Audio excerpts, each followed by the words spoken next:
yesterday's game was horrendous, bro. I mean, it was bad. I mean, this one might be one for the ages, bro. I can't even lie. The referees just exposed their hand so bad, bro. I mean, they just didn't care no more. They didn't care. The world was watching how bad the cause was. They didn't care at all. They was going to get their issue off against the Fever no matter what. And I'm here to tell you, that's exactly what went down, bro. I mean, they got their issue off in a major way, bro. I mean, there was countless of times I could literally look at the screen and know that was a foul. What if I told you that the WNBA's true MVP is a referee with a whistle hotter than a jalapeno and a personal grudge? Hold on tight, because we recently discovered footage so bizarre that it appears to be a church service on reality TV. In addition to being fouled, Caitlin Clark was robbed outright. Furthermore, the receipts resemble a toddler's spaghetti night in terms of messiness. You won't believe this referee's actions. Yes, everything is captured on camera. Let's get started immediately. So, lads, today the referees gave the report on the situation, and it's even worse. It's even worse than I imagined, and it was pretty grim. Like, it was a pretty grim overall. It was a pretty grim overall. Watching the WNBA and seeing how things are run, seeing how things are done. And after you've seen what it looks like to get it right, and you come in and see something looking really wrong, you're going to call it out. It is what it is. You're going to be critical of players. If they do something shady or classless, you're going to call that out. Once more, the whistle blows. Not for a transgression or a trip, but apparently for being Caitlin Clark. Because, let's face it, basketball isn't the focus right now. The referees in this poorly written soap opera double as cartoon villains. I suppose I missed that punch to the face because of all the missed calls, phantom birds, and oops, but the WNBA refs have changed from being officials to whistle-wielding mayhem gremlins. I wanted to share with you guys an article that I found that honestly gives us so much insight into the WNBA referees, how they are hired, how much they make. And there's one section that really stood out to me, and they break down essentially why they are making the calls that they make. And they also talk about the influx of new fans flooding to the WNBA. They talk about Caitlin Clark a little bit. This article to me was really telling. It actually came out in January, but it was published by SB Nation, and it's entitled How WNBA Referees Are Scouted, Trained, and Held Accountable. The audience is no longer perplexed. They're worn out. There is no suspense here. It's slow-motion sabotage. Not all games are ruined by dishonest referees. They are deliberately stealing happiness from a league that ought to be expanding. Instead of seeing refereed improv theater, fans tune in expecting competitive activity. It's similar to watching a cookery show when the judges criticize the contestant after arbitrarily unplugging the oven in the middle of baking. And the competitor who is being sabotaged, Caitlin Clark, is grinning nicely as her 3-tier cake turns into floor soup. Let's face it, Caitlin appears worn out and uninterested in the 40 minutes she played, as seen by her 30-point loss. No, this is that existential fatigue that only arises when you realize that even if you were to die, someone would still accuse you of being careless by blinking too much. This woman is bearing half of the fan base for women's basketball, a league, and a franchise. Additionally, during each possession, the referees are out here ensuring that her shoelaces are tied together. You would think with what they said coming into the season, Kathy was made it her business to let them know that, referees is going to be getting assessed for this next season and make sure they're making the right, proper calls. Man, at this point, we need NBA refs all the time, bro. I don't want these YMCA, junior league, high school ass referees, bro. We need real life refs because as of right now, they're costing the Indiana Fever major games that they definitely need to win. 305042. She is obviously depressed. Would you not be? Imagine being a world-class employee who shows up every night to perform miracles, only to discover that your biggest rival isn't even sporting the opposing team's shirt. The whistle-wielding zebras somehow manage to ignore real attacks while flagging her for simple movement, as if she were breaking some NBA anti-glow-up secret rule. Not only is the manner she's being treated incorrect, it's absurd.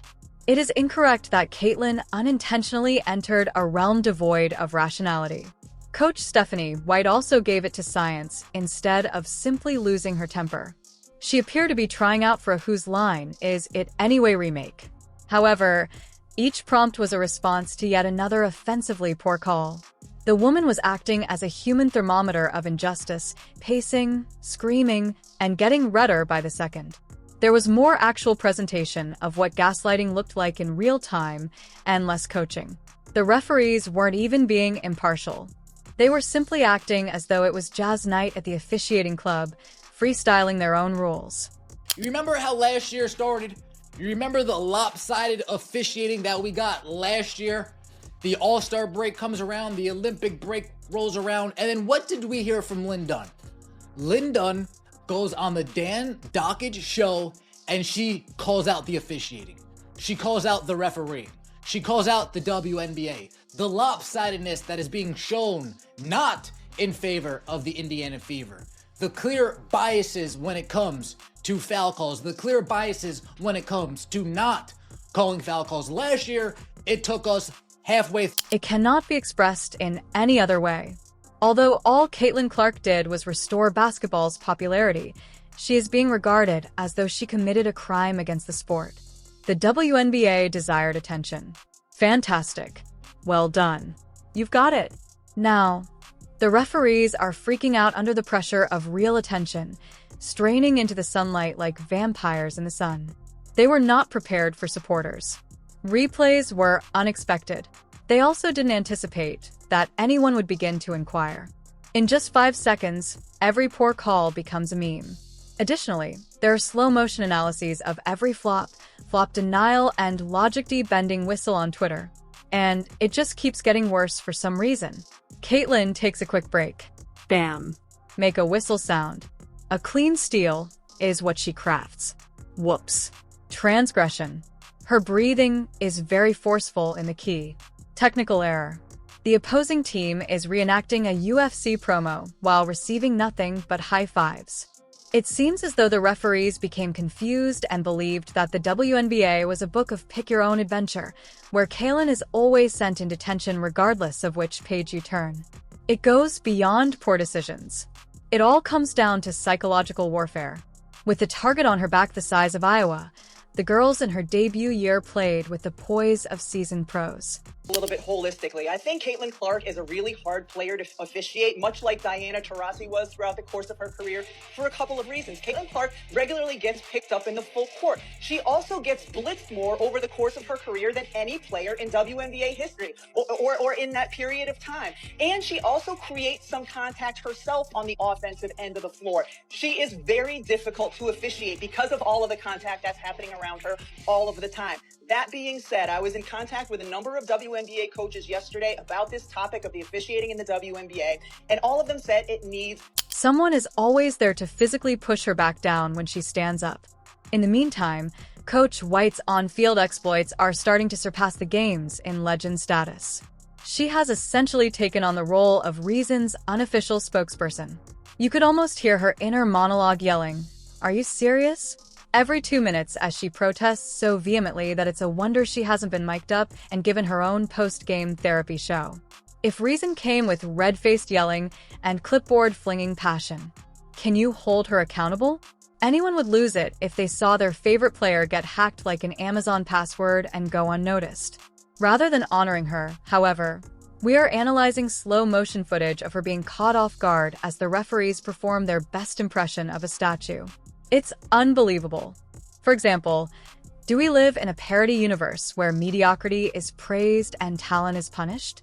Sharing that the officiating in the WNBA became as hot button of an issue as any. Heated debates surrounding the league's physicality dominated the headlines, particularly when Indiana Fever star rookie Caitlin Clark was subject to several intentional fouls. Now, they also brought up Game 5 of the WNBA Finals. We actually made a whole video about that as well because there were some suspect calls at the end of that game, and a lot of people felt like the WNBA Finals were actually... Since it feels that way. Fans are taking notice. The alcohol is longer, the stands are noisier, and the internet is completely overflowing with receipts. The just part of the game justification is no longer valid.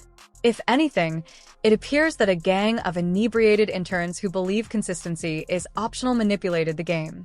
And that's okay if that seems harsh. It should be. This goes beyond Caitlyn. It concerns what occurs when actual stellar power is introduced into a system that isn't designed to manage it. Referees who have never had their choices evaluated in high definition by 5 million spectators are clinging to their authority like it's the last piece of pizza. Caitlyn's offensive performance is too strong. It is more difficult for her because of their response. And there won't be any applause for the last act if something doesn't change quickly. The audience will depart at the end, wondering why they ever trusted the script.